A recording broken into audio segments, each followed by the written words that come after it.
Եվ այսպես Նիկոլ Փաշինյանի թրիպի մասին ստերի 1 տարին հարգելի հեռուստադիտողներ, հանգստյան օրերին Նիկոլ Փաշինյանը չափազանց ակտիվ էր եւ չափազանց ուրախ 1 տարի է անցել ինչը Վաշինգտոնում տեղի ունեցել հանդիպումը իր Իլհամ Ալիևի եւ Դոնալդ Տրամպի մասնակցությամբ Նիկոլ Փաշինյանը ասում է, որ դա խաղաղության գագաթնաժողով էր, նույնիսկ զանգահարեց Իլհամ Ալիևին այդ առիթով եւ իրենք ինչ որ զրույց ունեցան, որի մասին իդեպ առաջինը տեղեկացրեց կրկին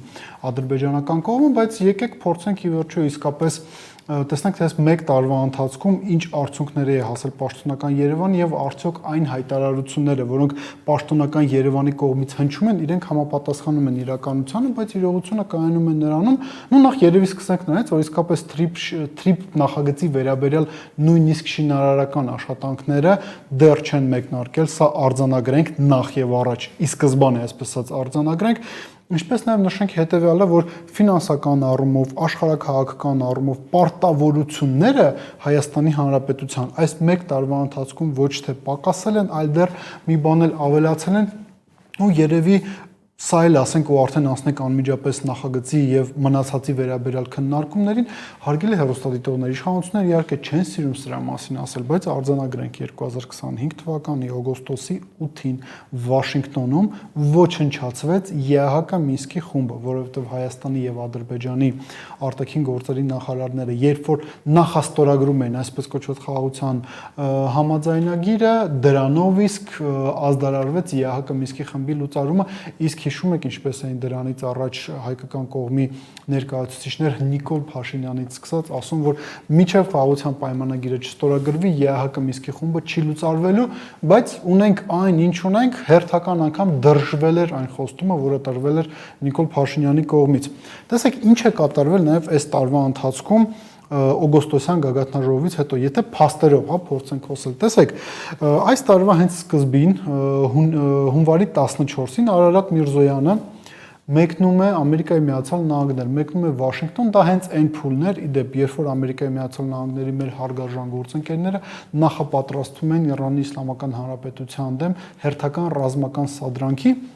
Եվ այնտեղ ստորագրվեց եւ հրապարակվեց փաստաթուղթ, որը վերաբերվում էր թրիպ նախագծի բովանդակությանը եւ մենք այդ հրապարակված փաստաթղթից իմացանք, որ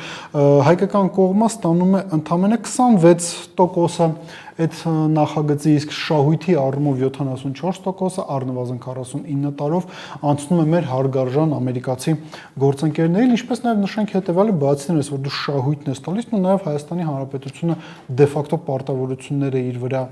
վերցնում տրամադրել տարածք այդ նախագիծը իրականացնելու համար, ինչպես համաֆինանսավորում նաև իրականացնել այդ նախագծի համար, բայց իհարկե այս ամեն ինչի մասին Նիկոլ Փաշինյանը չի սիրում խոսել։ Եվս մի կարևոր նրբերանգ, որը մենք իմացանք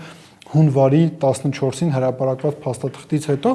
Ադրբեջանի իշխանությունները իրենք կարողացել են իրենց համար, ինչը իդեպ ամրագրվել էր նաև օգոստոսին տեղի ունեցած եռակողմ հանդիպման ժամանակ ստանան ձևակերպում անխոչնդոտ կապի դեպի Նախիջևան Այս փաստաթղթում, որը հրապարակվել էր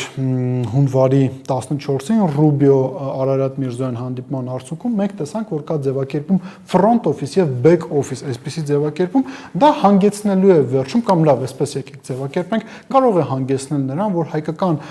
պետական մարմինները ադրբեջանական բեռներին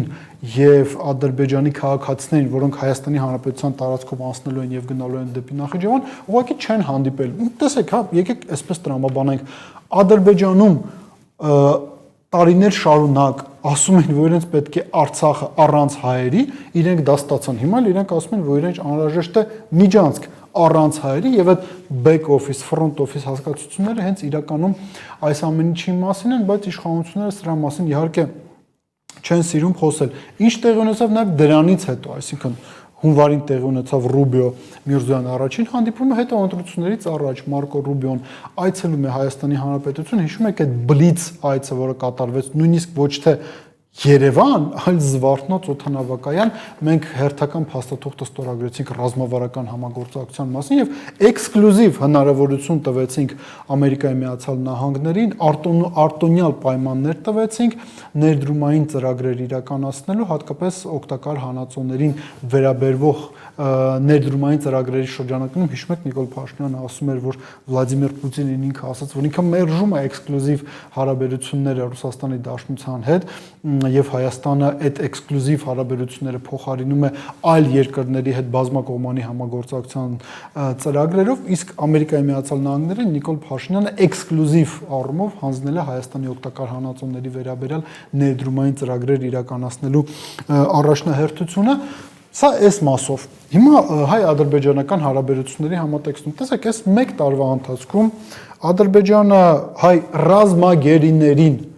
ազատ չի արձակել, նույնիսկ իրենք հրաժարվում են ապահովել օրինակ Ռուբեն Վարդանյանի տիկնոջ այցը Բաքու, որպեսզի նա կարողանա իր ամուսնուն տեսնի,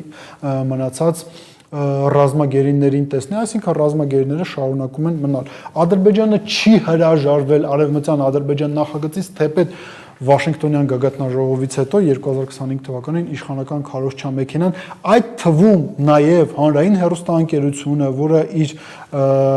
հարցազրույցային ֆորմատներից մեկում հրավիրել էր ադրբեջանցի փորձագետին, ասում էին, որ իրենց տեղեկություններով Ալիևը հրահանգել է լուծարել այդ արևմտյան Ադրբեջան համայնքը, իրենք չեն հրաժարվել դրանից,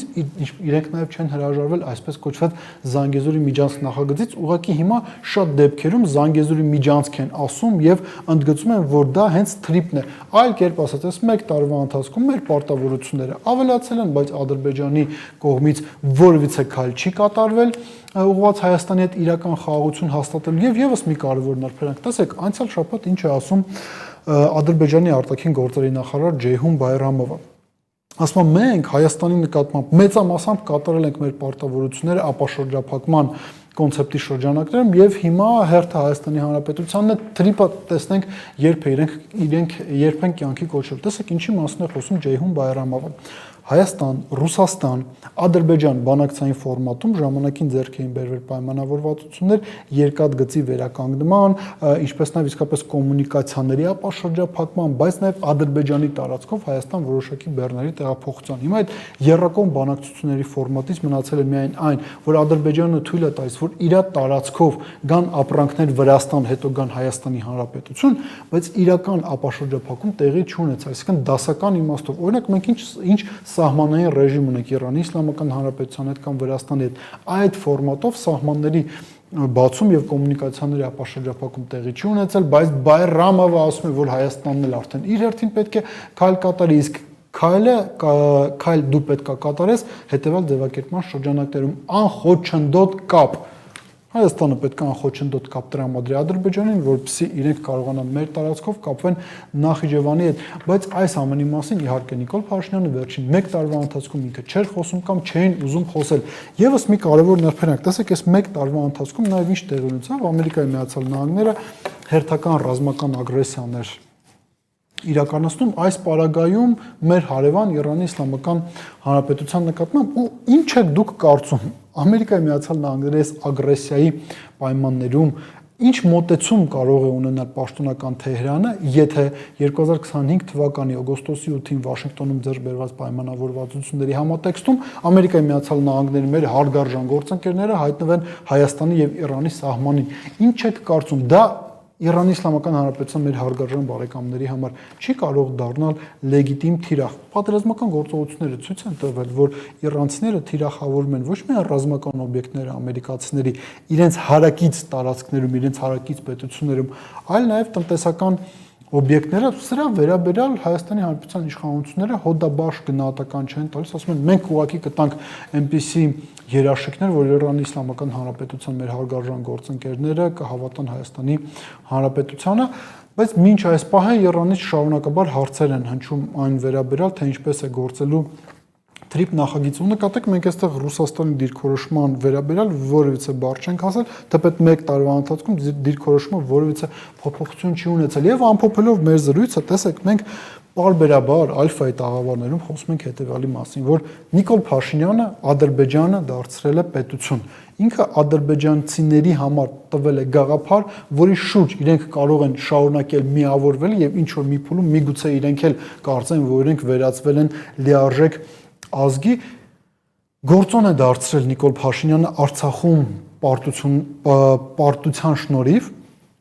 ինքը գործոն է դարձրել Ադրբեջանը միջազգային քաղաքականության մեջ, ինչու ենք մենք այդպես ասում։ Տեսեք, երբ որ Նիկոլ Փաշինյանն այստեղ նախաձեռնել էր հեռախոսազրույց Ադրբեջանի նախագահ Իլհամ Ալիևի հետ, հենց այդ օրը Ամերիկայի Միացյալ Նահանգների նախագահ Դոնալդ Թրամփը հեռախոսազրույց էր ունեցել եւ Փաշինյանի հետ եւ Իլհամ Ալիևի հետ, եւ նկատեք, որ Ալիևին հրավիրել են Ամերիկայի Միացյալ Նահանգներում կայանալիք G20-ի գագաթնաժողովին, Նիկոլ Փաշինյանին չեն հրավիրել։ Շատ պարզ, որովհետև Նիկոլ Փաշինյանից ակնկալիքը հետևյալն է. դու պետք է տրամադրես տարածք, դու պետք է համաֆինանսավորում գտնես, դու պետք է քո երկրի օգտակար հանածոները թույլ տաս, որ Ամերիկայի Միացյալ Նահանգները շահագործեն ըստ իրենց շահերի, դու պետք է Ադրբեջանին տաս հնարավորություն անխոչնդոտ կերպով քո տարածքով կապվել Նախիջևանի հետ, բայց դու այն քաղաքական եւ աշխարհաքաղաքական գործոնը չես, որին կարելի է հրավիրել G20-ի գագաթնաժողովին։ Սա է թրիպի վերաբերյալ Նիկոլ Փաշինյանի ստերի եւ մանիպուլյացիաների 1 տարվա իրական պատկերը։ Մտածեք այդ մասին։